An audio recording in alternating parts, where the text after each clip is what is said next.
my nervous breakdown in 23 was so extreme that, which is what that book was born out of, was so extreme that it physically made changes in my being. Wow. I don't have a caffeine allergy anymore. Now, I'm not putting it down to that, but something happened, right? Of course, yeah. So I now drink caffeine. Yeah. And what I find is it's working like Ritalin for me. Mm. So it's bringing me up to match me. So if I'm writing, Mm-hmm. I mean, you get an hour and a half to 2 hours out of me in the morning. Mm-hmm. That's it. Mm-hmm. I can't sit for any longer. So this is perfect time for me. Yeah. But caffeine. I will now drink mega strong coffee, which doesn't make me feel unwell anymore. Mm-hmm. It chills me out. Yeah, I mean, I've been looking at an ADHD diagnosis as well. And the only reason I hadn't considered it is because as a kid, I didn't show those kind of stereotypical classic signs of it. But now when I just look at the way my mind works, always forgetting dates. Dates are the worst for me. I just never remember dates. Really pisses my partner off. And the other, like one of the main ones was just caffeine. Everyone always said like, oh, it gives me the jitters and it gets me all hyped up. It really calms me down. What's funny, I could drink a super strong Americano at 10 o'clock at night, go to my bed and sleep like a baby. Yeah.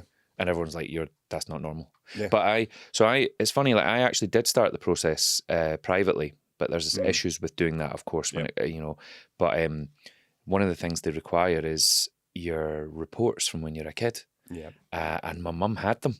And it's fascinating. Again, I think I've mentioned it in the book. It's you get some teachers like Gavin can't sit still, short attention span, hyper, distracting.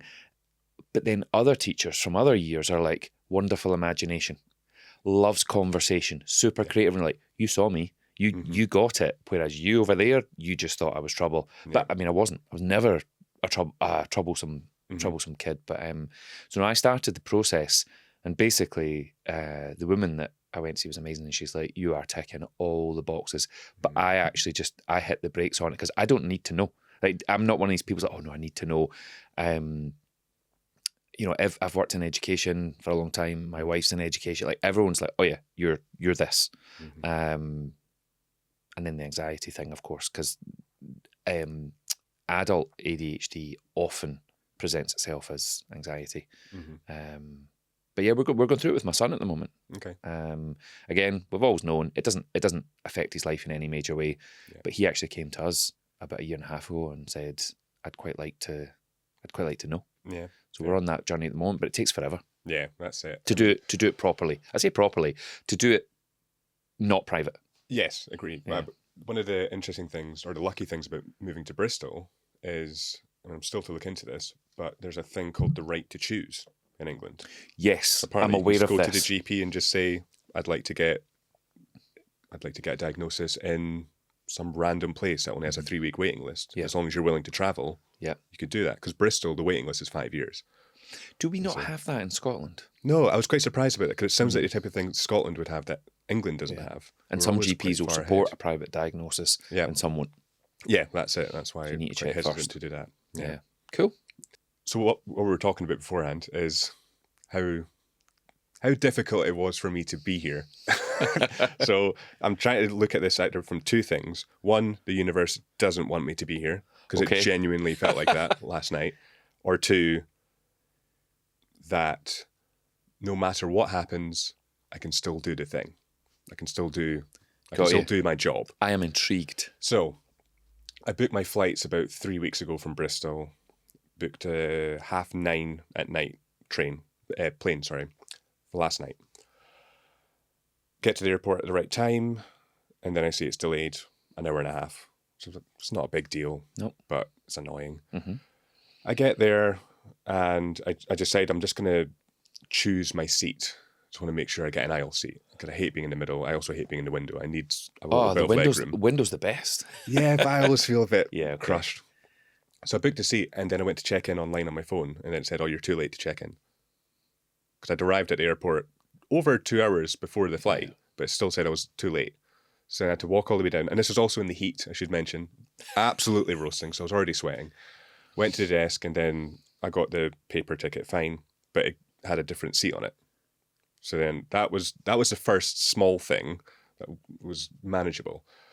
Got through, and then the delay went up to about 2.5 hours. So I'm just sitting on my laptop doing some prep for this. Finish your book at the airport, actually. And then it said 3 hours. And then it said, it just wasn't showing any sort of time. So 9:30 was when it was scheduled for. We got on the plane it must have been about midnight. And then we were stuck on the plane for about 45 minutes before it took off. It sounds like the perfect journey. Yes. And I hired a car, booked to hire a car at Edinburgh Airport, and I said I'll be there for 11 because that's when I was supposed to arrive at. So I'd phoned them and said, I'm going to be late. There's a delay. What happens in this situation? And she said, we'll wait half an hour after. I was like, okay, that's not... At that point when I phoned, it actually was going to work out fine because the delay wasn't that bad. But then I read online that they'll actually stay 2 hours after closing, so after midnight. So 2 a.m. is when they'll stay open until. And my flight landed about 10 to 2. So I rushed off and bolted to the rental place, and there was someone there. And I was there about 2:05. So at this point, I didn't think I was going to get my car. Got to the desk. I was like, thank God you're here. I gave her my license. I was filling it out. And then she said, oh, you'll need to pay the deposit. So I got to do it with my phone, and she said, oh, you need the bank card. And I didn't have the bank card. I don't carry a bank card. I use my phone all the time. And she was like, I'm sorry. I paid for the car, but she was like, oh, sorry. Can't do anything about it. So at this point, I was literally close to tears. And that's quite rare. Yeah. I'm never that, but I was just like, how much could go wrong here? And then I got an Uber. It was £45 to get to the flat. Yeah. And I was thinking, either the universe doesn't want me to be here, or it's teaching me a lesson that everything can go wrong. Yeah. And I can still... But you're so here. okay, I'm here. You're I'll alive. do it. Yeah, I'm speaking. Well, I appreciate it. I drove for 15 minutes to get here, so there you rub go. it in. Although the weather was extraordinary. Were you flying in that thunder and lightning? Yeah, it was great. No, I'm not having that. No, No, I don't mind absolutely it. not. I'd shit myself. You can see the clouds lighting I'm up not as you're looking having out the that. window. I'd have my eyes shut and I'd be rocking. Yeah, Backwards and forwards. I literally just put my earphones in. I didn't have anything playing, but it was just because I was so frustrated. I was just like, I can't concentrate on anything. I used to have a major fear of flying. I had one horrific incident back in about 2001, 2002 over the Pacific where the plane dropped, and I thought that was it. The stewards and stewardesses were sitting in one. You know how sometimes when you're on a plane, the steward seats face the other way. Mm-hmm. So he was behind us, but facing the other way. So, and I turned and I looked, and he was sitting, praying and rocking, and I was like, this is it. We're done for. And my mate that I was traveling with, he was when I say the most chilled out guy you've ever met in your life, I mean the most chilled out guy you've ever met in your life. And he had his headphones in, and he had his eyes shut. And I'm thinking, of course. I mean, you're probably not even sleeping, but you are so not fazed by this. And he was at the window, and he lifted his head up, and he took one earphone out, and he went. Now that, for me though, that was enough for me to go, oh shit! He's noticed. He knows that this isn't good. It was horrific for me. And for maybe a good 10, 12 years after that, I still flew, but I really, really struggled with it. And again, somebody who really suffers from extreme anxiety, that didn't help ever. But now with my work as a speaker, I fly a lot now, and I love it now. I love it. I don't. It's almost like I get on that plane and now relax. It's It's been a complete 180 to how it was. I nearly said 360 there, but that wouldn't be correct. My maths is excellent. But thunder and lightning, nah. That's me. I'm instantly back into that mode of going, I'm not safe. Yeah, fair. I think I've flown so much in the last 5 months going back and forth to Bristol that I've kind of gotten used to it. It's like just getting a train really and just get straight through. But so let's get into the book. So I've got I've basically written down a lot of quotes from the book just because some of them are just brilliant. But so the first one I have is, I did all the things, the journaling, the meditating, the spirit-lifting sprinkles allegedly sourced from Himalayan goat breath. Not really. And still, I was knee-deep in lavender-scented anxiety. Really. Unpopular opinion, the wellness industry is not well. Wellness might be the word on everyone's lips, but are we all feeling well? If this is what well looks like, maybe we need to redefine it, because behind the green juices and gratitude journals, there's exhaustion, anxiety, and a whole lot of pretending. And pretending isn't healing, it's hiding. All the turmeric in the world won't fix what we're too scared to talk about. How do you unpick that? And we're in the Well studio today. Yeah, exactly. Yeah, for it's all meant to be. productivity drinks. Wow. Okay. What are we too scared to talk about?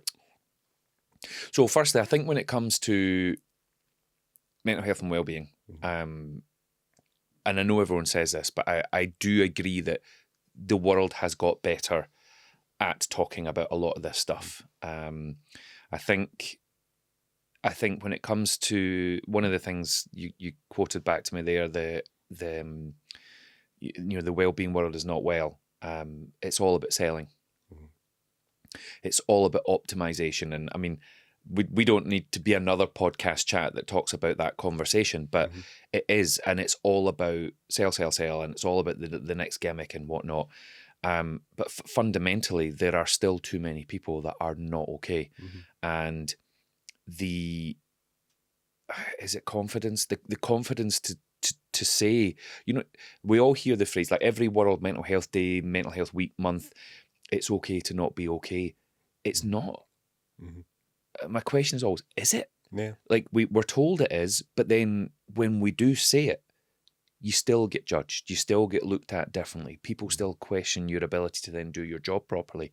I put a post out on LinkedIn last week. 3 years to the day, one of the biggest events of my life, thousands of people, and amazing. I mean, the biggest thing I've ever done. And what nobody knew was that on stage, I was a week into one of the most extreme nervous breakdowns you can have. I was so unwell, hadn't slept for days. I mean, when you see the photo, I mean, I'm so skinny and like so unwell, and yet I had to get on that stage and perform. I had to do my job, and I did it really, really well. I don't know how, because then for 5 hours in the car home from Birmingham, I was in tears the whole way, thinking that I might die on that journey. But I couldn't talk about it. I couldn't. It was this thing of I couldn't phone that person up the day before and say, "I'm so sorry. I am so unwell. I can't come and do your event that you've paid me lots of money to come and do, and you're now not going to have a speaker tomorrow." But I should have. And I know now, looking back, I should have picked the phone up and said, I need to talk to you about something. Now, that's just me. That's just one example. But I think when it comes to the wellbeing industry, I think there's an awful lot still needs to be looked at, discussed, accepted. Because, well, firstly, there isn't a one size fits all. My feed on social is just full of tablets. This will help you sleep. This will give you more energy. I mean, again, we don't need to name brands, but it's it's constant because I'm a 47-year-old man. And I think I'll go back to what I said earlier. The world is better at talking about the struggle. But it's not being talked about enough. I think there is still stigma. There is. And I think we live in such a strange time when the world is big and shouty and angry, that when you are particularly a man who is posting content that dips its toe into this territory, you're still looked at as weak, maybe a bit moany. There is a shift. I mean, I see in the last couple of years, I've had at least 10 messages from people after an event saying, "Thank you for your vulnerability." Nobody used to say that. Like, nobody used to say that. It was, "Thanks for making me laugh." Haven't laughed like that in a while. And this is from mainly men, I might add. So that tells me there is a shift. I was called an oversharer recently. Or you speak a bit too personally. Well, I don't know what else to talk about. Like, I am me. I am again, I talk about it in the book. Like, my product is me. Like, I am the thing. Like, we sell me to go out and share my story and talk about what I do and my learning and my solutions and whatnot, my ideas. So I'm like, well, what else would I talk about? Like, how else am I meant to do this? Do you want me just to pretend to be someone else? So it is still too uncomfortable for some people. Yeah, I also think just in the industries that I suppose we're both in, we're not necessarily selling ourselves, but we're putting ourselves out to the world for judgment. Yeah. And I mean, for me, the majority of the negative comments I get, and the ones that don't bother me at all, they're always to do with my looks. Oh, okay. And like that means that you're not listening to the content or interested I would in love trying. I would love it if you actually just disagreed with what I'm saying and then gave me an argument against it. But as soon as you say, I don't know, what was it? It was a nose ring one. I always get something about a nose ring. The last guy said something like, no one looks good with a nose ring. And so, like, my response, so I will respond to stuff like that just for the fun of it, and just to kind of maybe bait them a little bit. Yeah. So there was a classic Vine, maybe some people will know it, of this guy pretending like he was going to sleep, and he comes into the door, and the kid goes, "Dad, good night." And that's literally it. But it's the way he says it. It's very funny, and it went viral. So that was my response. I just said, "Dad, good night." And obviously he's not going to know what that is. It's a very niche Vine. But then he tried to get in on it as well. It's like, you're like, I'm just having more fun with it that way. Yeah. But how do you deal with these sorts of... Not great. Yeah. I think I've got better with it. You know, I went into stand-up when I was 17. So that's 30 years ago now, right? So at 17 years of age, with no background in performing, none. I didn't do drama at school. I wanted to, but I went to a regular high school, but a school where you were, you know, in the 90s, you were uncool if you wanted to do drama. You know, there was no such thing as, like, I don't know, Pop Idol or X Factor yet, which maybe, as much as I'm not a fan of those programs, I think it definitely opened a door for people to be a wee bit more accepted in wanting to be on stage to perform. Maybe particularly for guys, I don't know. But I was obsessed with Vic Reeves and Bob Mortimer, and I just always wanted to be doing what they did. So from 17 years of age, I decided to put myself out there. Now, this was pre-social media. My God, I feel really old. But it was. So if you wanted to put yourself out there, you couldn't do this. There wasn't such a thing as podcasts. You had to get out there and literally work the streets with flyers and to be seen and to be heard, and you had to take as many gigs as you could and do every open spot that was going. You know, you mentioned Vine there. Loved Vine, but you couldn't just make a 7-second video and put it on it and it would go viral and that's it, you have a career. There's none of that. So you are. So I was instantly putting myself out for judgment, and I found it very difficult to be given negative feedback, for somebody to say I didn't find that funny. And I was one half of a double act with my best mate at the time, and our first ever gig was the Daily Telegraph Open Mic Awards at Aberdeen Student Union, and there was maybe about 200 to 300 people in the room, and the idea of the Open Mic Awards where the support act was the competition entrant, and then you had a proper headliner basically just doing their job. So we were the support act that night. You get 5 minutes, and we absolutely smashed it. Like, it was incredible, and we got nothing but unbelievable feedback. So instantly I was like, I can do this. You know, this is how it feels. Best decision ever. Then came the second gig, and we got booed off. I didn't think being booed off was a real thing. Like I thought it was more of a phrase, booed off. Yeah, I've never been to anywhere where Oh, booed. we got booed. I mean, it wasn't Yeah. just the word boo being shouted. I mean, the one of the first things somebody shouted was just tell us a fucking joke, because we didn't do jokes. It was Vic and Bob's. It was Right, sketches. yeah, It was yeah. characters. It was surreal. It was really left field. Yeah, it was yeah. odd. I remember wearing a kimono.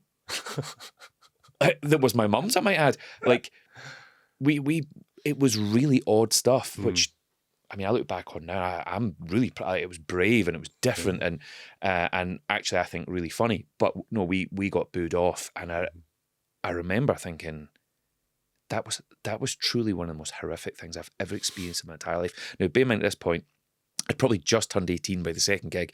At this point, I was first year at uni at this point, but still didn't know that I had anxiety disorder. I was always just called a worrier as a kid. So when you get negative feedback, I mean, it hurt, like in many ways physically. I mean, it was like, I felt it. It was awful. But my entire career has been in front of an audience. So there's the stand-up, which I've dipped in and out of for years. Primary school teaching. You know, when you've got 30 children in front of you who are 10, they will tell you if you're shit. And so every day, and then, you know, when I went into the world of business, my entire business was being up front of audiences, and whether that was workshops, now it's the keynotes, putting books out into the world. I mean, everything I have done is, there's your feedback, Gav. And I still don't like it.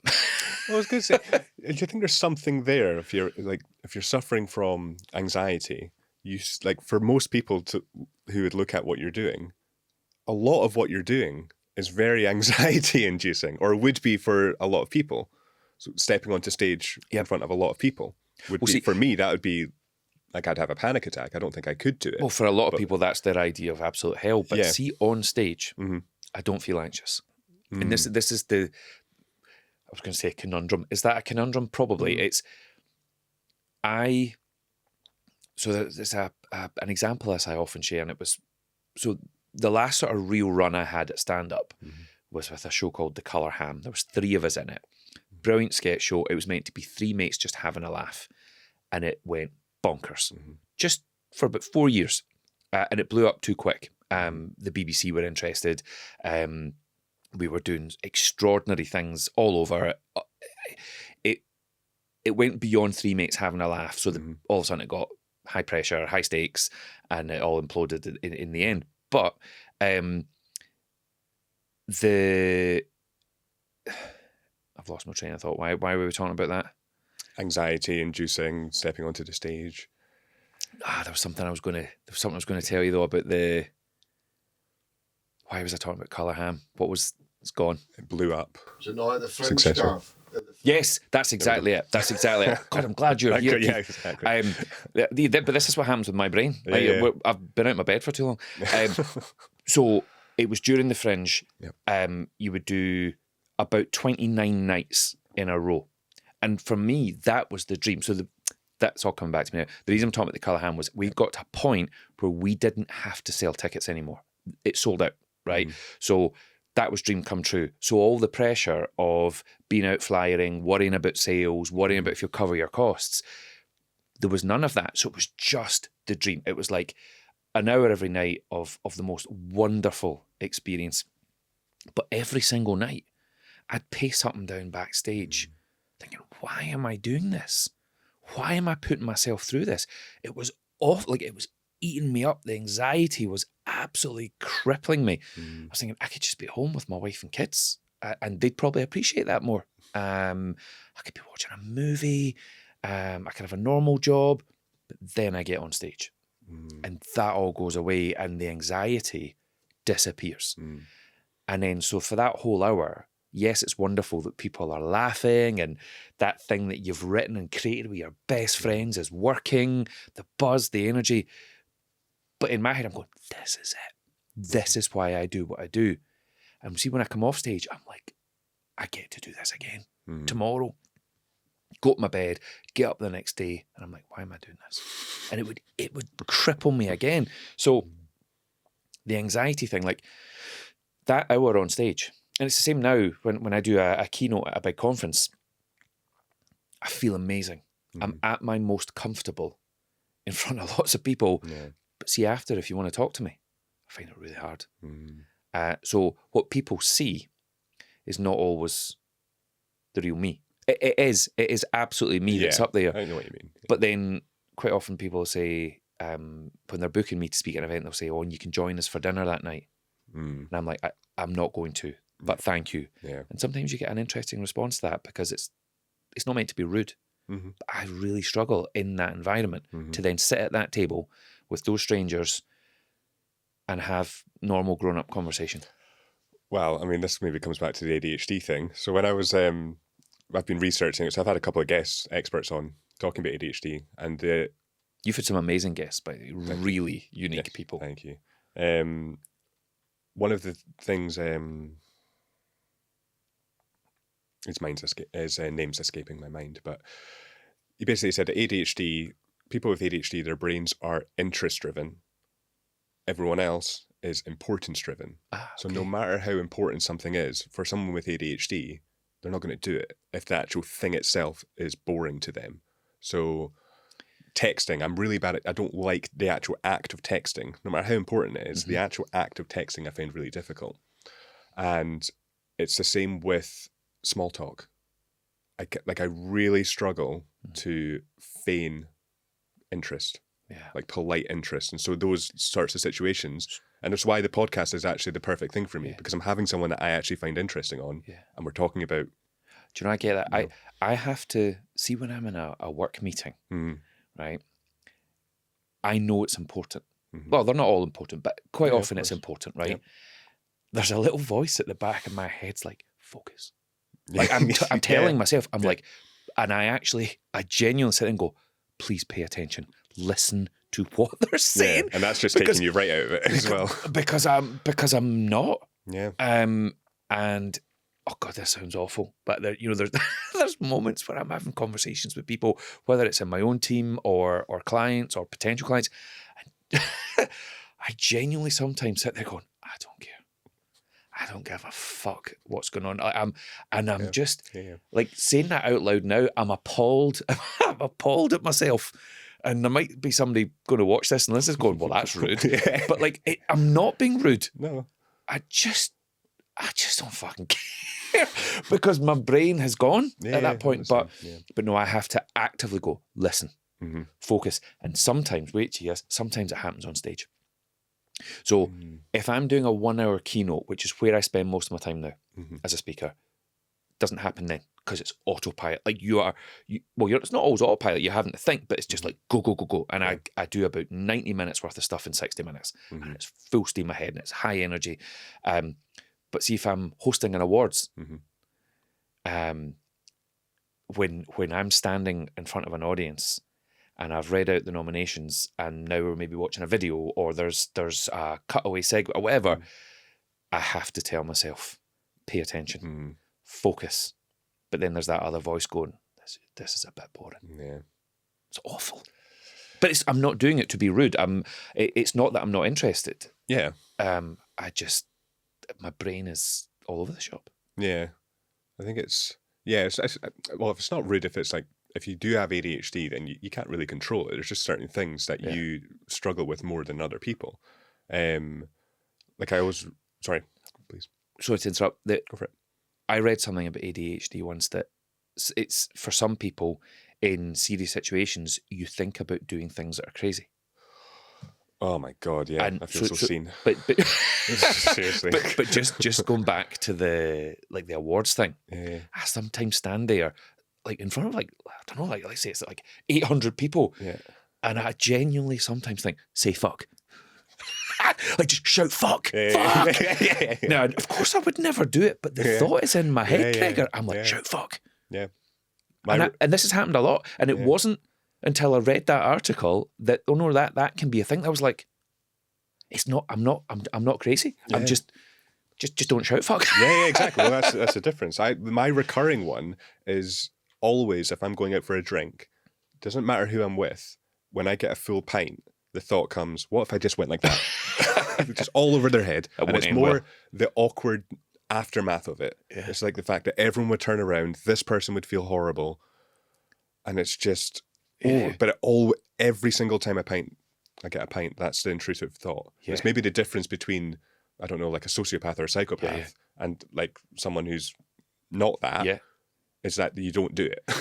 There's milder versions though for me as well, where like, let's say my wife and I are watching a movie and somebody says something, there's a line that's funny or interesting, I sing it. I'll just sit there and go, oh, I'm off to put my shoes on, and she'll instantly turn and go, that's not a song.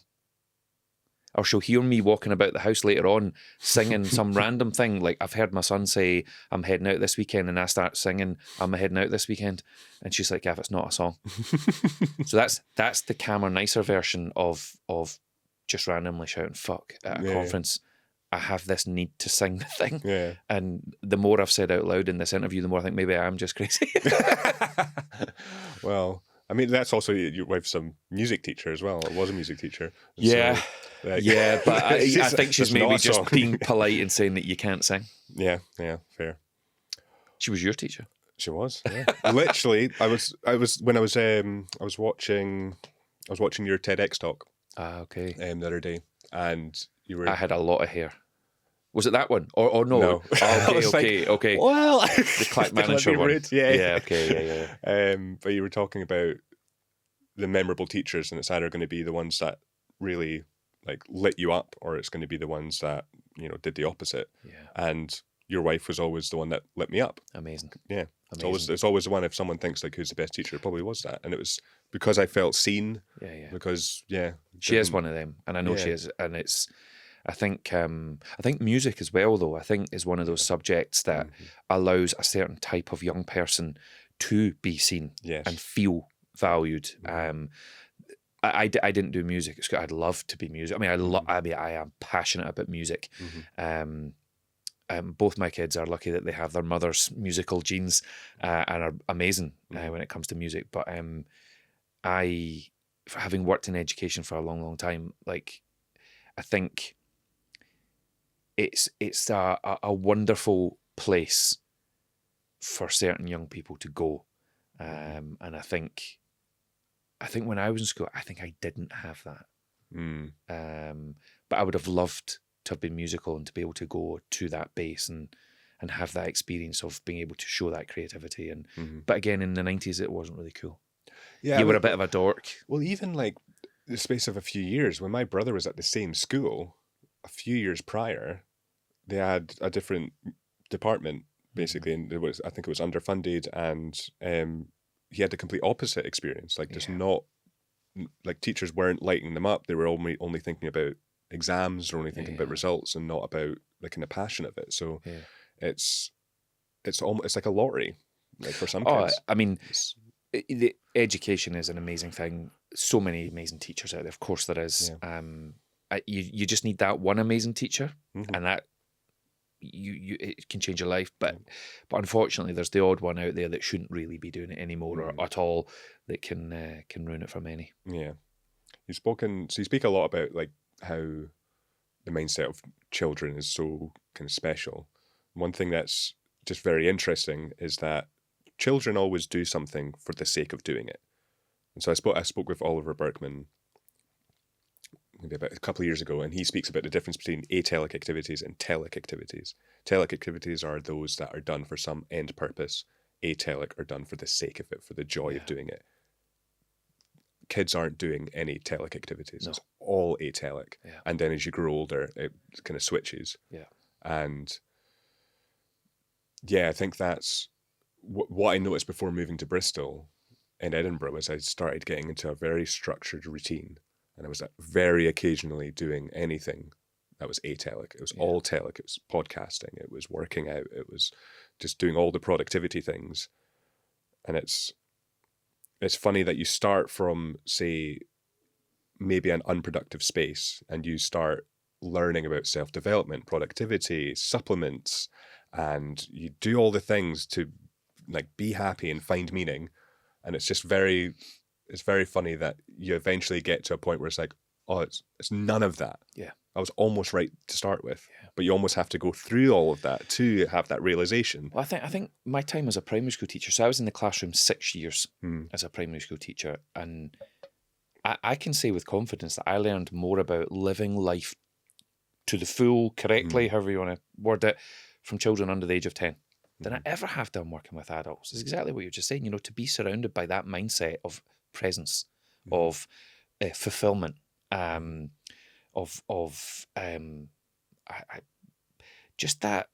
Like I talk about playfulness a lot, and it's funny because we associate play with children, but there is nothing childish about play. I mean, the scientific breakdown of playfulness is imagination, creativity, and innovation. Without those three things, we wouldn't have this. Yeah. We wouldn't have a lot of the lovely things that we have in life, but we still see it as a childish activity. But to be truly playful, you have to be present. You have to be truly present. You have to be truly in the moment.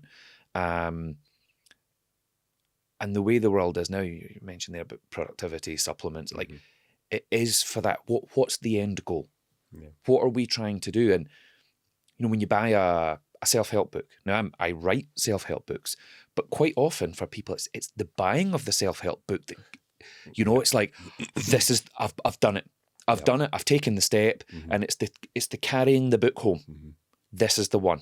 Yep. So guess what? You're now the project. You are now the project. You're thinking about your end result. You're going to be chiseled. You're going to be happy. You're going to be calm. You're going to be less stressed.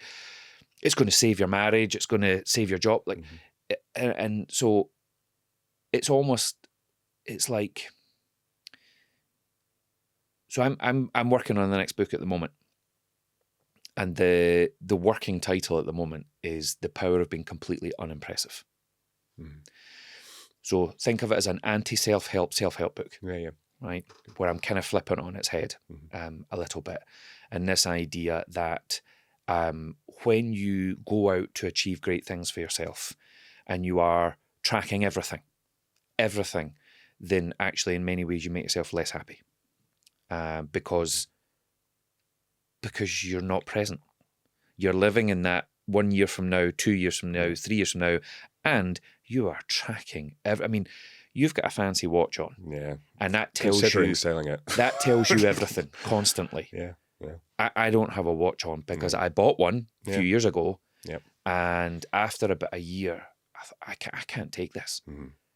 My entire life is being shared with me on my watch constantly. And taking that off and chucking it, one of the best things I've ever done. And what I'm realizing is that being unimpressive in the world's eye, it's I don't mean being shit at something, is becoming more and more appealing all the time. There are people experiencing the most extraordinary levels of happiness in their kitchen making lasagna with their partner. Not going, we should film this. We should record this. We should take photos of this and put it on Facebook because people they don't need to know. And do you know what? No one gives a fuck. But we think they do. Yeah. We believe that the world needs to see this. I don't need to see that.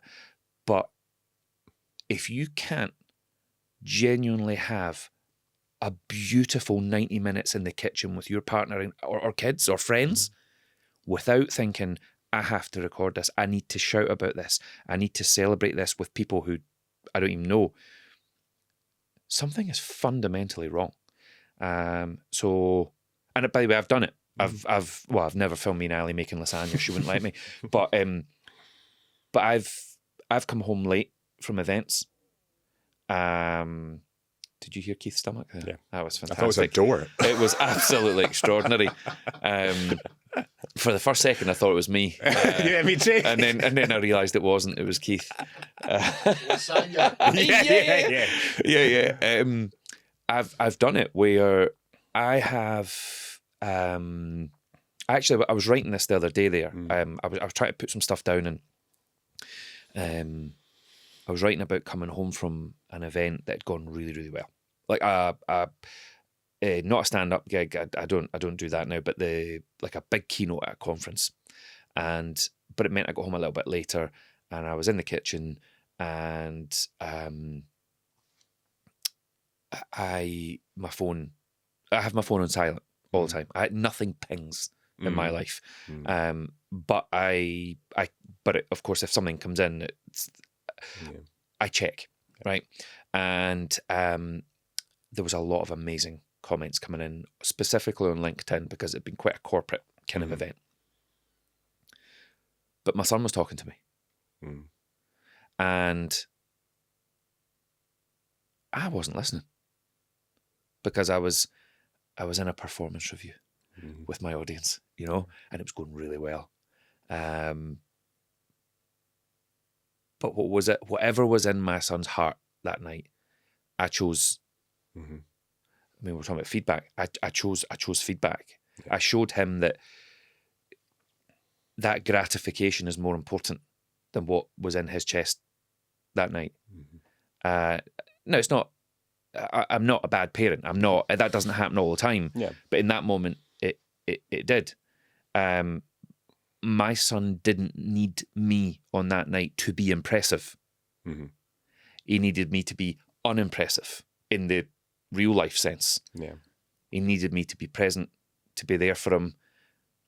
That's not impressive. It is impressive, but not in the world that we live in now. Yeah. Does that make sense? Yeah, yeah, does, yeah. I think I've just come up with something brilliant. But it's recorded, right? But copyright. Yeah, but I think so that effectively that is what the new book is going to be about. You know, it's kind of. I've been seeing a lot of comments on social recently about those of us that were teenagers in the 90s, how we were so much happier and the world was just better. And I do agree with that. I think we've been referred to as the Goonie or Generation Goonies or something like that. But I'm looking at that thinking, I think there is an element of truth there. I mean, there's some cool stuff now, don't get me wrong. The world is, for all its problems, it's still beautiful and amazing and filled with joy and culture and food and great stuff, you know. Music, art, all that stuff. But I do look back at the 90s and think, right, I'd like my kids to have that level of presence from me that I had from my parents. Yeah, I mean, there's even something came up there and reminded me of, there's a time I went for a day drink with a friend, and I can remember all I could think about the whole time was, what's this going to do to my sleep? I'm now going to be too tired tomorrow. I'm not going to be on my A game tomorrow. And we went for, it was literally maybe 2 drinks. Then we went to walk around an art gallery. It was a lovely day, but that's all I could think about. And it was literally the next day, I thought, I'd give anything to be back yesterday in that moment. Yeah. And we were talking about like tracking as well. Literally today, when I was on Instagram, and it was a comparison, and it had Brian Johnson. You're aware of Brian Johnson? Yes. Right. So it was showing all his stats. So tracks everything, hates sunlight, eats, I don't know, broccoli and olive oil kind of thing, which is great, I'm sure. But projected age 100. And on the right, it had this, say, Mediterranean old man, spends all his time in the sun, drinks wine every day, eats with friends, projected age 105. Yeah. Yeah. What? It's not even doing the thing you think it's doing then. Yeah. Like, what is this? What are you doing? I think it's important to be fit and healthy. Of course. And eat well and look after yourself. I'd happily lose a couple of stone right now, and I'd probably feel better for it. And I'm trying. But I want to not do it to the point where I can't enjoy my day. And I can't be there for my kids and my friends and my colleagues and experience the joys that are around us all day, every day, because my watch needs me to stand up. Yeah. It's almost quite frustrating to know that, like, so many of the answers we're looking for are just really, really simple. Well, I mean, one of the things I talk about in the book is glimmers. Yeah. I mean, I was aware of glimmers, but I didn't realize the science and the psychology behind glimmers. I didn't realise it was a thing because we're always, the world now is a bit bigger, faster, shinier, more famous, more this, more. But actually, glimmers show that it is actually the key to happiness, if you like, is the little things. It's not the big, crazy wins in life. Yes, they feel nice, but in actual fact, it is appreciating the little things. And I had a moment where 2023, I had been extremely unwell for weeks by this point, struggling to leave my house, struggling to work. Well, I wasn't working. I wasn't sleeping. And I had a moment in the back garden that, and it sounds dramatic, but I believe it actually saved my life, where I heard the sound of an ice cream van. Now, where I live in Edinburgh, we don't get an ice cream van, which is appalling in my opinion. But growing up in Troon on the West Coast, there was an ice cream van regularly. And if there wasn't one in your street, it was 2 streets away on the beach where I lived, But for 30 seconds, I was transported to being a kid, and I could see Troon Beach. I could see my mum, my dad, my brother, my gran was in this image. I was holding my 50 pence because that's how much a 99 cost in those days when you got a full-size Cadbury's flake, not a half-size pretend Cadbury's flake. Shocking. Absolutely. I could smell it. I felt it like it was. Now that's lovely, but the important bit here is not the memory. The important bit here is that for 30 seconds, I wasn't thinking about how I was feeling. That was the key for me. And all of a sudden I was thinking, hang on, what was that?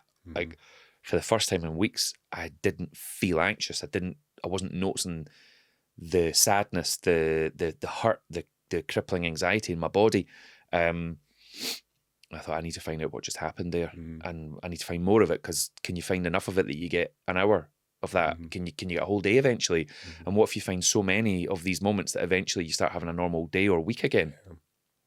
And that's when I started looking into these moments and the science of glimmers and how it affects your vagus nerve or your vagus nerve, and the signals it sends to your brain of safety. And I was like, this is absolutely unbelievable, because we all know what a trigger is, and I was experiencing plenty of them.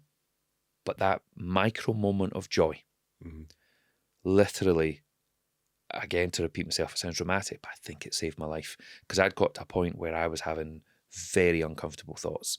I'm not claiming that I was suicidal, but I was definitely thinking, I don't know how much more of this I can take. An ice cream van saved my life. Yeah, it reminds me, so we were talking about Chris Williamson there before, and he's spoken about this, where, I don't know, the common stigma around noticing the small things and actually just allowing them to fill you up was that, well, how small must your life be that it's something small that builds you up? And it's like, do you not have like bigger ambitions for like money or something like that? But it's like, these people have it right. If a cup of coffee in the morning can make them feel gratitude and content and fulfilled, it's so true. Why wouldn't, like, that's what we should all be striving for. So the way I word it in the book is that the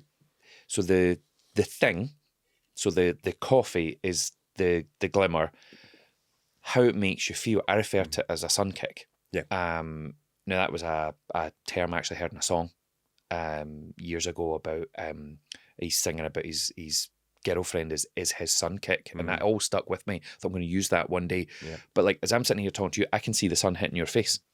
Yeah. And that moment though, when the sun hits your face, like we've all experienced it. Like for it could be for 5 seconds, but you're just like, and everything goes. Every stress, every worry, everything just lifts. It's that moment of pure bliss and joy. Again, it might just be a few seconds, but that you have to be open to letting that happen. So yes, look at how beautiful that tree is, but then let that in. Rather than just going, that's nice, and what's next? What's next? And I think, again, when you look into the science of glimmers, it is extraordinary the impact that that signal it sends to your brain of safety. And I think it's really important that the way they refer to it as a micro moment of joy, that joy is so important because, like, I think there's an awful lot of people out there believe that joy is the reward of anything that you do good. Well, I'm going to feel joyful at that.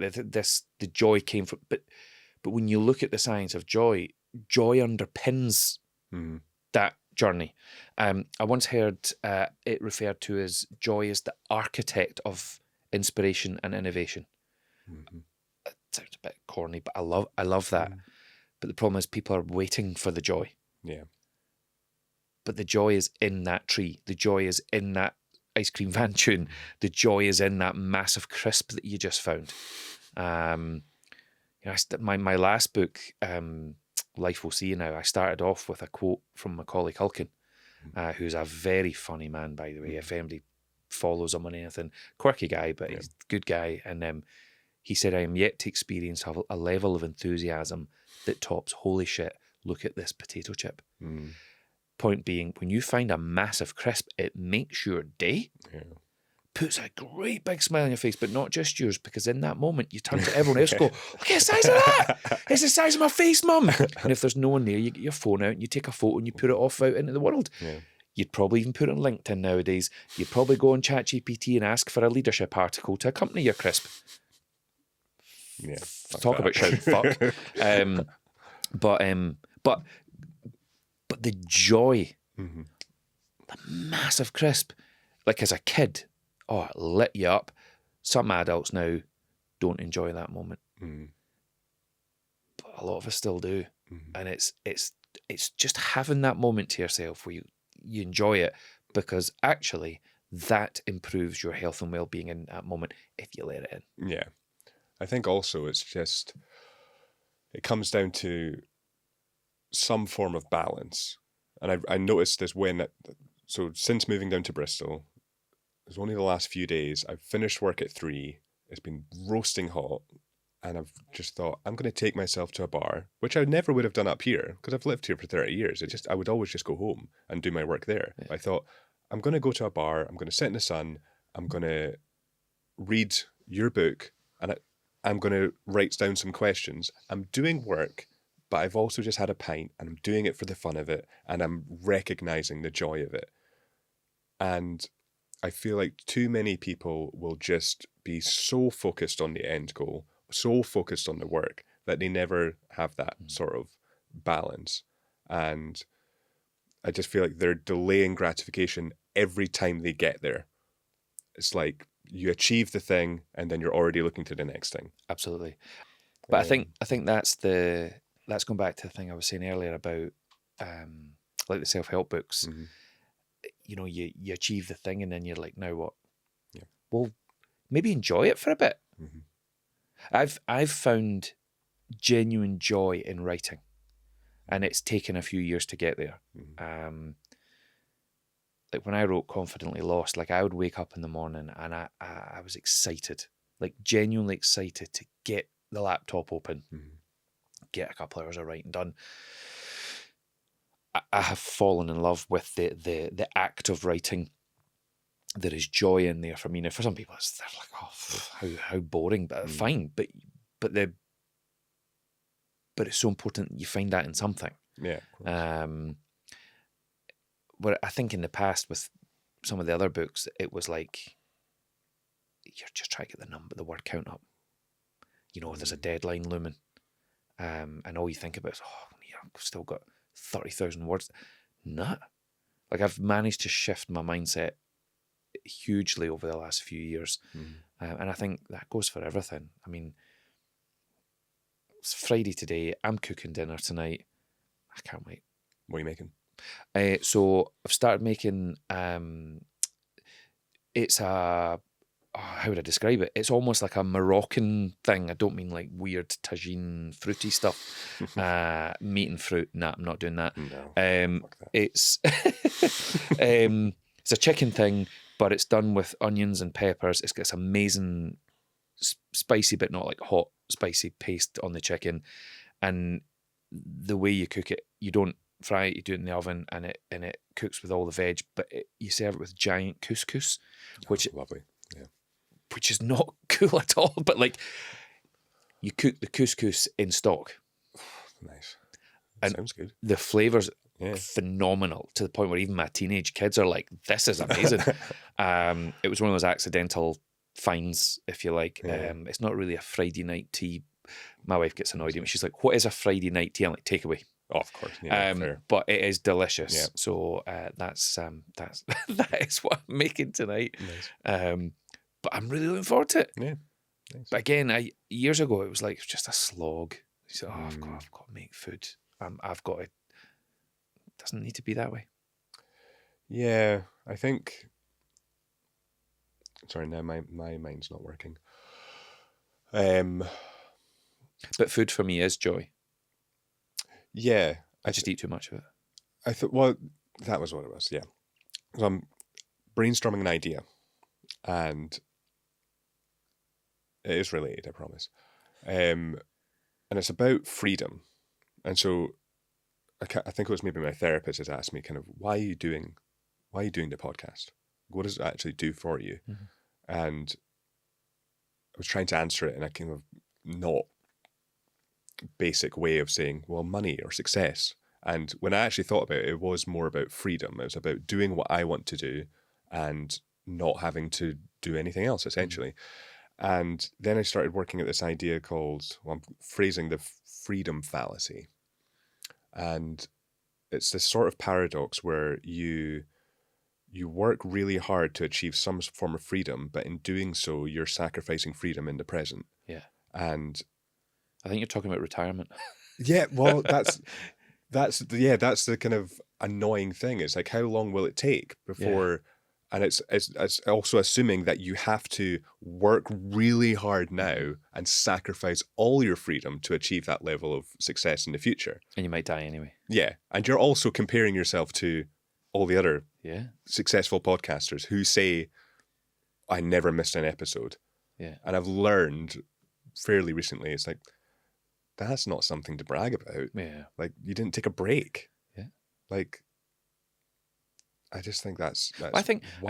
I think about my dad. Now, he wasn't a podcaster, that's for sure. But my dad, mum and dad, all sorts of plans when we retire. Now, don't get me wrong, they had a lot of fun. My parents, magic. Mum's still around, but like, they were brilliant. We did cool stuff as a family. They were great parents.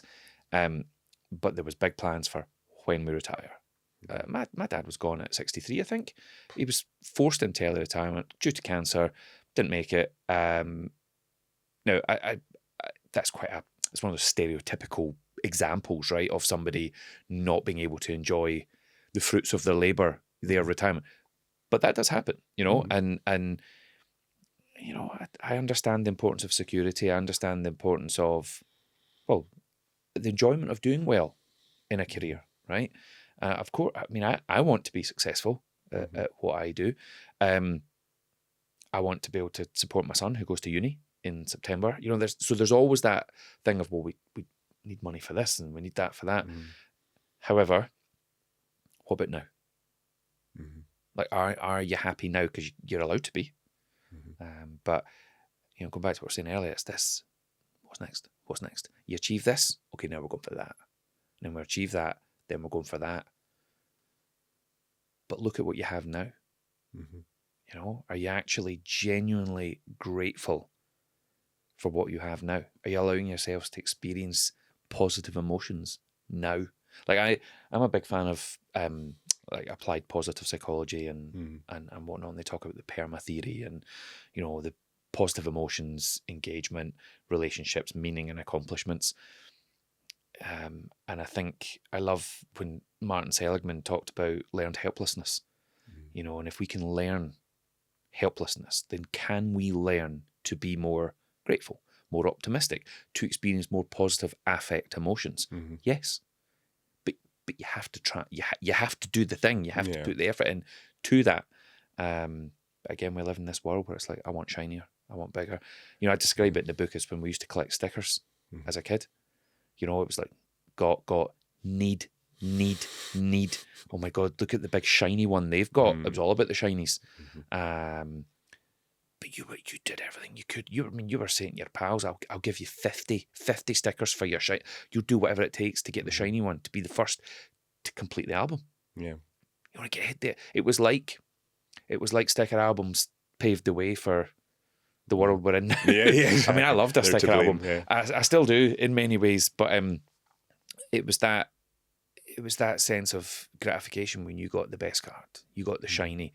Now the world wants the shiny, but that's like the better job. It's the fancier car. It's the bigger house, because that's what we see online all the time. Mm-hmm. Yeah, I think also it's there's hope in that thing will make you feel whole, safe, content. Yeah, and it's almost like so many of us, we know that's not true. Like I fall prey to it a lot, where I'll know I'm going to get something in a few months, or I'm going to buy something in a few months, and I'll watch all the reviews, all the videos, and it's what it's doing for me in that moment is it's making me feel like, oh, there's going to be some end thing in the future that will make me feel okay. Mm-hmm. And of course, I get the thing. A day goes by maybe, and it's boring again. Yeah. Well, it's the same way. It's good to have things to look forward to. It's nice to have nice things. I agree with both those statements. However, instead of waiting for the big shiny things to be happy on the way to them as well. The problem is we've got comparisonitis taking over the world. We've got teenagers scrolling and scrolling and scrolling, and all they're doing is seeing people who are deemed to be more successful, happier, prettier, skinnier, this, that, the next thing. Is absolutely terrifying. Yeah.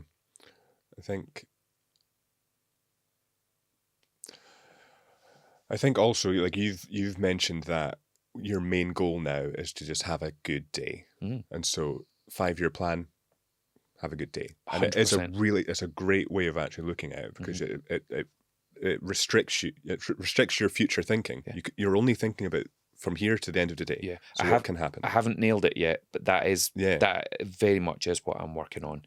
Yeah. And that was born out of not being very well. I was one of these people, very guilty, and I still slip into this of living in the future. A year from now. It's one of the first questions you get asked at interview. Yeah. Where do you see yourself in 5 years? How the fuck do I know? Yeah. I don't know where I'm going to be at in a month. 5 years. Yeah. 1 year, I don't know, because the me in a year will not be the same as the me today. But yeah, have a good day. It sounds so overly simplistic, but it is. Well, it's really simple. Yeah, I mean, like, I keep on mentioning Chris Williamson, but I watch a lot of his podcasts. But he used to do this regular special episode with a few of his friends where it was called Life Hacks, and it was about hacks for productivity and all this sort of thing. Done it for years, and then he would always get asked, "Oh, what is the best one? What's the one that you still do now?" And it was, I leave my phone outside the bedroom. Yeah, you've done it for years. Yeah, and it's just that. It reminds me of my mate Andy, who was the UK's first ever Doctor of Happiness. Andy Cope. Aye. Yeah. Very lucky to have co-authored some books with Andy. And he did his PhD in happiness. 12 years it took him. And the conclusion at the end of 12 years is that people who turn up to work negative, choose. And I'm like, is that it? 12 years. Yep. But he's like, 12 years and years of looking into this. But the simplest thing is just choose. And your productivity hacks, I mean, there'll be things that are so complicated and out there and in line with where the world's at now. But no, just leave your phone outside the bedroom. Yeah. I remember reading that people who leave their phone outside the bedroom sleep better, because your brain knows that it's not right there. Yeah. Like you will actually have better sleep, proper sleep, than. And the other thing was you'll live longer. You'll live longer. Now, whether that's true or not, I'm believing what I was reading. Yeah, but you'll sleep better and live longer if your phone is not beside you in bed. Mm-hmm. Imagine how many couples go to bed at night now and scroll. It's the new romance. Well, we have a strange tradition where... I don't want to know your strange traditions. Your weird nighttime traditions. No, it's basically, so my partner will send me a bunch of reels and I'll specifically not watch them until we're together. And I'll do the same. I'll save videos. Okay. And then, so we've now made social media more of a, right, what do you think of this one kind of thing? And it became a kind of thing we do as a couple rather than something we do separately. And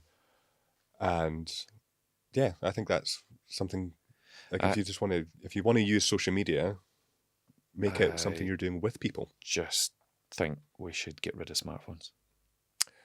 Yeah. That's the end of my point. It's been a really interesting few years because I remember when I wrote Shine with Andy, the research at that point, it was focused on teenagers.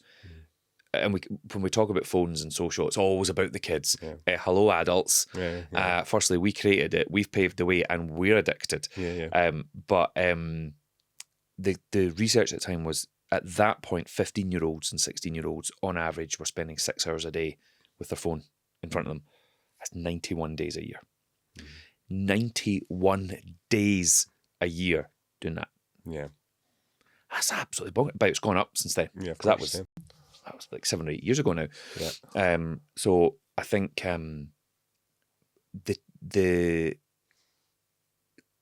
I had a conversation with an audience recently about when you used to call in for your pals. And that was born out of a conversation I had with some kids at my wife's school a long time ago, where I said, I'm old enough to remember having no mobile phone. And they were like, ancient, boring. And the first question was, how did you speak to your pals? Like, wow. Yeah. We did this. Yeah. But anyway, it led to that conversation of, what if you, you would, how did you speak to them? Like, well, you called in for them. So I was talking about this with this audience recently, and I set them all a homework task. Once a teacher, always a teacher. Yeah. And I said, by the end of this week, so this was like a Tuesday or something at this conference, I was like, by the end of this week, your homework is to call in for a pal, but unannounced. Like we used to. You'd knock the door, ring the bell. You might hide round the side for a bit because that's funny, and then you would come round again. But I said you have to call in for a pal unannounced, and that bit's important because now if you're going to, you would message something and go, "Are you around? Yeah. I might be passing by later. Are you in?" If you turn up unannounced, you freak them out. Like they come to the door like, "Is everything okay?" Like we assume there's a problem now. And I was saying to the audience, I want you to call in for your pals. They come to the door and you simply say to them, coming out. And then they'll say to do what? And you say to get a nice lolly. And just go and get a nice lolly.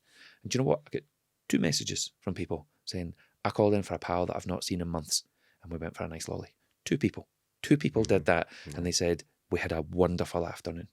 Like, we just stop being on your phone. Don't get me wrong, I use my phone. It's great. It's an amazing piece of technology. But, there's this ban coming in now for kids under 16. And here in Edinburgh, schools are going to not allow phones to be used in the classroom. And I there's so much of this I support. But it's not, they're not doing it quite right. And it's the parents, yes, you can ban phones in schools, but the parents need to parent their kids properly in terms of how they use this stuff. But I go back to what we said earlier about living in the 90s. I do believe there is a place for technology, of course, but I do believe there is a better way to do this than what we're currently doing it. We're still in the middle of the biggest social experiment we have ever done, ever. And we know what the results are going to be. And yet, let's crack on. Yeah, and I also think, like, if you're just going to ban social media for under 16s, what's going to happen is, like, I think it will have a positive impact, but when kids turn 16, if you've not told them how to use technology properly, how the algorithm works, they'll just go straight on it. It'll just, it won't actually change anything for their future selves. I have an under 16. She's 14. Yeah. Jesus. She's the only one of her group that doesn't have Snapchat. Mm-hmm. That's her choice, and she doesn't miss it. Doesn't ask for it. Doesn't need it. Mm-hmm. There's some research out there about Snapchat that is truly frightening. Truly frightening. Mm-hmm. I'm not having my daughter on Snapchat. Yeah, I think you quoted Jonathan Haidt in the book, and he's spoken about that. Like, one of the answers is parents working together. If everyone doesn't have social media, then no one feels left out. And the other thing is just kids are actually very reasonable. They're brilliant. If you just ask them the question, like, 100%. what do you think you should? What do you think you should have? What do you think's healthy for you? And usually they'll actually have a pretty absolutely. Kids are amazing. Answer. They get a rough ride in the media, particularly the teens. They're an extraordinary bunch of people. Talk to them. Yeah. What does gallus mean? Complete segue. Gallus is one of my two favourite Scottish words. The other is jobby. This morning I did a gallus jobby. So gallus, so there's kind of a couple of meanings for gallus. So the traditional Scots gallus is cheeky and bold, right? Oh, he was gallus. Yeah. But actually, growing up in the West Coast in Ayrshire, it does mean that, but it took on a slightly different meaning of awesome. So actually, the way it was used in my childhood into adulthood, I was a gallus night. Now, what we're not saying there is it was a bold and cheeky night. We're saying that was magic. It was brilliant. So the way I use it, that juice is quite fizzy. At least I didn't make a noise on the recording. That's my stomach. Exactly. I did actually a wee minute ago. You might not have heard it though. It was a gallus noise. I and my friends and a lot of Ayrshire West Coast folks maybe don't quite use it in the proper sense, but it's a wonderful word, and I still use it to this day. My kids think it's weird because I live in Edinburgh now. I'm on the East Coast now, and I remember when I first moved to Edinburgh well over 20 years ago now, saying to people, "Oh, that's gallus," and they were like, "It's what?" It's gallus. Yeah. Like, what's that? And it wasn't even you're using it different. It was, what is gallus? Yeah. But I think it's a wonderful, wonderful word, and to live a gallus life, I think is the way it should be. There's it's funny because I see every now and then there's a marketing company called Gallus. There's a band called Gallus. I think there's a group called Gallus. And then of course it's mentioned in the book because actually the Gallus was a cockerel. Yes. Yeah. Which I didn't know. Yeah. I didn't know. So it made the book. I managed to get it in there. Yeah, it's brilliant. Well, I'd never heard it either until I read have you the book. not? No. Yeah, it's right up there, like I say, one of my favourite words. So yeah, everybody listening to this, watching this, have a gallus day. Yeah, it's a great word. Yeah, I think if I had a band, if there wasn't already a band called Gallus, I would have named it Gallus, because I don't think Jobby would have sold. No, probably not. It's difficult marketing. Yeah, for sure. Can you tell me the story of your kids and the ice lolly? Oh yeah. Thing?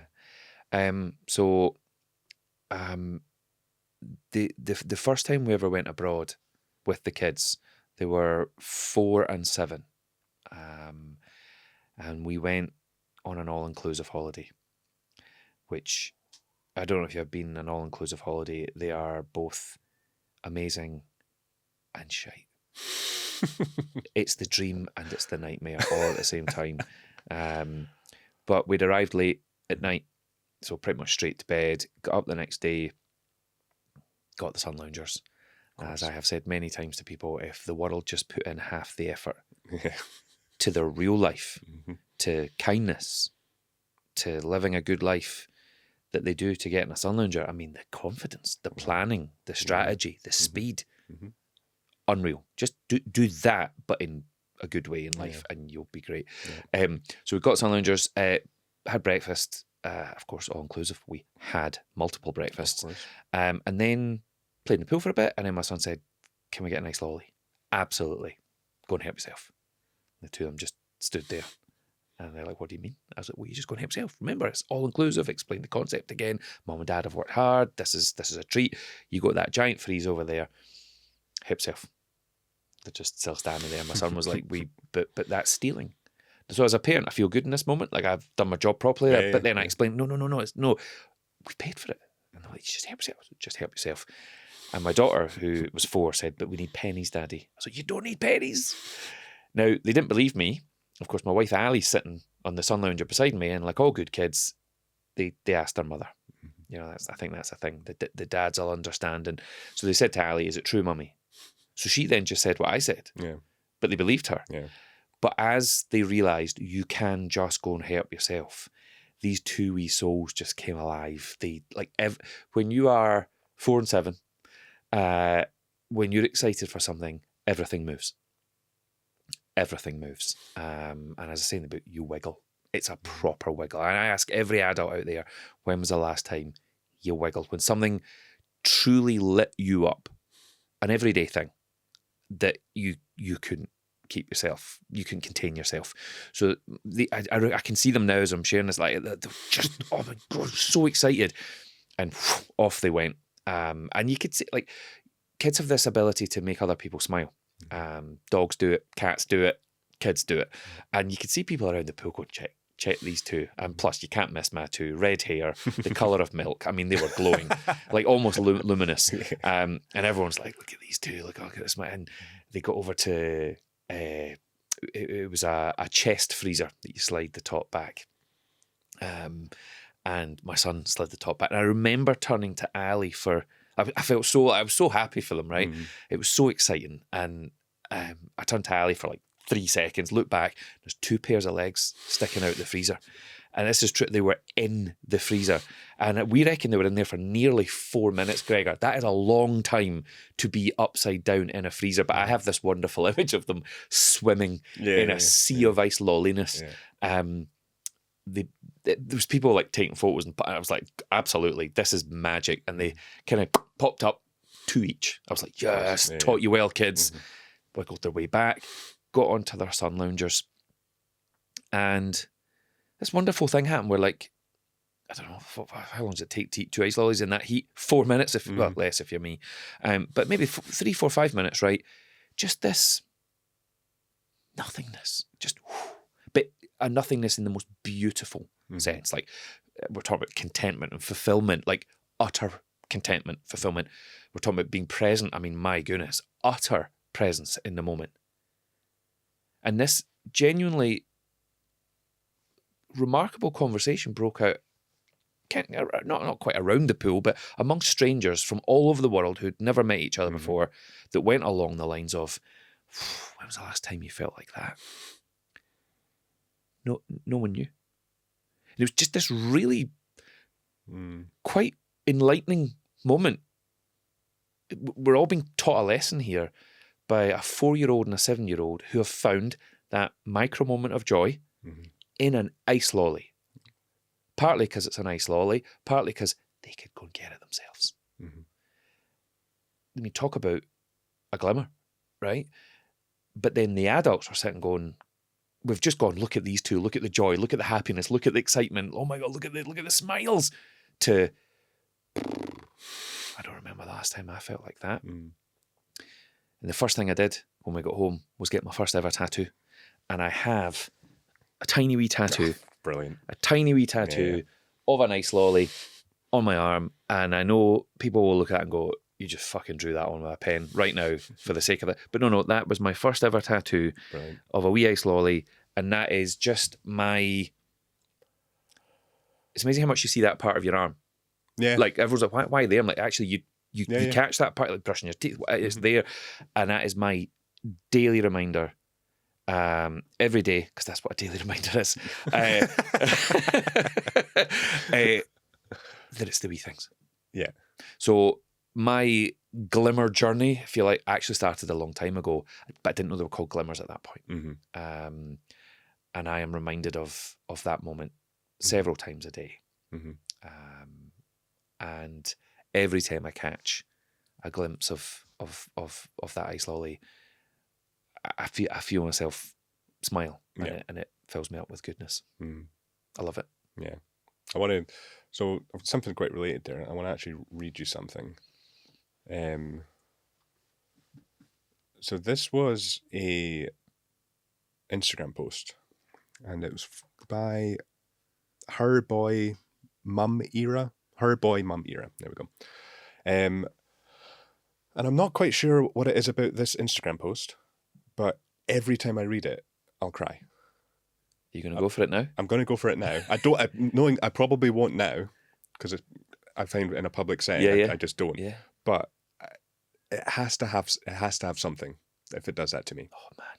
I'm going to cry. Prepare yourself. We're 30. It's December, and he asked me what I want for Christmas this year. I laugh and say, "Oh, I don't know. Sleep, silence, sanity." He half smiles, because we both know I can't have that. We're 80 now. It's December, and he asked me what I want for Christmas this year. I look at the tree filled with handmade ornaments, now decades old. They hang quietly, untouched. I look at the lights, glowing across an empty floor, no longer full of toy cars, Lego, and crumbs. I recall the years where everything felt alive. The squeals at sunrise, the torn open boxes, the little voices yelling, "Mum, come see." I cry and say, "Oh, I don't know. Just one more Christmas when they were little." He half smiles, because we both know I can't have that. And that's when it hit me. I got everything I thought I wanted when I was 30. Turns out I miss everything I had when I was 30. The days are messy, but the years are magic, and you can't get them back. Enjoy them. Love it. I looked into some research a few years ago. I came across a work, an Australian nurse called Bronnie. Yeah, I know what you're. Is it Bronnie Ware? Yeah, that sounds familiar. And it's like the Top regrets of the dying. Yep. Which sounds morbid, but it's not. Yeah. It's a beautiful book. But in doing so, I found another piece of research about the wishes of children who are at end of life. Right. And I included some of this in a previous book, and they're the same. So, and because the conversation and the research was also around the things they loved about life, or do love about life, and for the adults, and there was a mixture of ages in this, but all adults, but most of them were elderly. Mm-hmm. And it was things like, one of the things that comes out time and time again was, "I wish I worried less." Nobody said, "I wish I'd had more Wi-Fi. I wish I'd scrolled a few more miles with my thumbs." Yeah. You know? But what was really interesting, the stuff that was coming out that they wished they had more of, or that they did or have appreciated: music. And then when they talk to kids who are dying, they talk about music. People talk about ice cream a lot. I'm not just saying it's not my ice lolly, but genuinely, ice cream comes up. Music and ice cream comes up from elderly people and kids as things that they've really enjoyed, and hope there's more of before their time comes, kind of thing. Family. The importance of family and spending time with family and not working constantly. So the kids were talking about it's important that they have that time with their parents, and the parents aren't working all the time. And the elderly folk were saying, "I worked too hard and I didn't spend enough time with my kids." Yeah. Everybody's saying the same thing. And there's loads more. Swimming comes up, But when you look at Bronnie Ware's research into the top regrets of the dying, when you read it, it's like you read it and go, well, obviously. But then it makes you look at yourself and go, well, I'm not doing that. I am not making sure that I've got these 5 things nailed. Being good to yourself, not being hard on yourself. And I remember when I was reading this and then I found the stuff about the kids and I'm like, oh, they're the same. Yeah. Like when you read these things, like in the moment you go, well, I'm going to make some changes. But most of us don't. I don't, like, I meet people go, I've got no regrets. I don't believe you. I think we all have them. I think that's okay. And I know I have some regrets. I will have more regrets. But I'm trying to go out my way to have less. But I don't want to go out my way to have less by tracking everything. Like what we were saying earlier on, I just want to enjoy now and be in the now and have that brilliant time with my wife and kids. Because again, I think about what happened to my dad and how quickly he disappeared through ill health. You've got your own tragedies. We've spoken about that before. And I think people go, oh, life's short. It fucking is.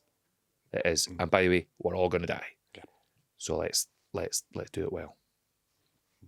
Gavin Oattes, everyone. Thank you so much for taking the time. This is a very special day for me and the podcast. This is the first ever in-person studio episode. Man, I love it. And it could only be you. Oh, mate, I appreciate it. Where can people go to buy the book? Where can people go to stay up to date with what you're doing? If you're going to buy the book, I'd love you to buy it from an independent bookshop. Yep. There's millions. Well, there's not millions. That's the problem. They're getting less and less all the time. But please use an independent bookshop. It is available, obviously, in all your usual places. And yes, you might save a couple of quid. I get almost nothing for it. So it doesn't matter anyway. But you can find me at gavinoates.com. I am on Instagram and things like that. But I'm trying not to. I'm trying not to be on there too much. I tend to schedule stuff rather than constantly in and out. Yeah. But by all means, if anybody wants to reach out, please do so. But yeah, the book's available everywhere really, except for a certain high street bookstore who won't entertain my stuff. You'll remain nameless. Yeah, absolutely. But listen, thank you so much, and I love the fact that it's in person. Yeah, because there's so many of these things now are not. Yeah, I mean, it's made a massive difference. Like, because if I'm doing it remotely, I'm paying attention to my questions, paying attention to the time, paying attention to the camera that's doing my thing, paying attention to their camera, making sure my mic's on, and doing all that. So to just be focused on the conversation. And look, I wrote about 45 questions for this episode, and we've done what, 1? Yeah, maybe under 5 probably. But I always want to like be over prepared and under prepared. But yeah. It's been brilliant. Ah, thanks, mate. Thank you. I love your shoes. Thanks. They're old school. Yeah. 90s. Yeah. You need to go away on a skateboard now. I know, yeah. No, thank you very much. Thank you. And it's awesome to be in here with Keith as well. Yeah, exactly. Thank you very much.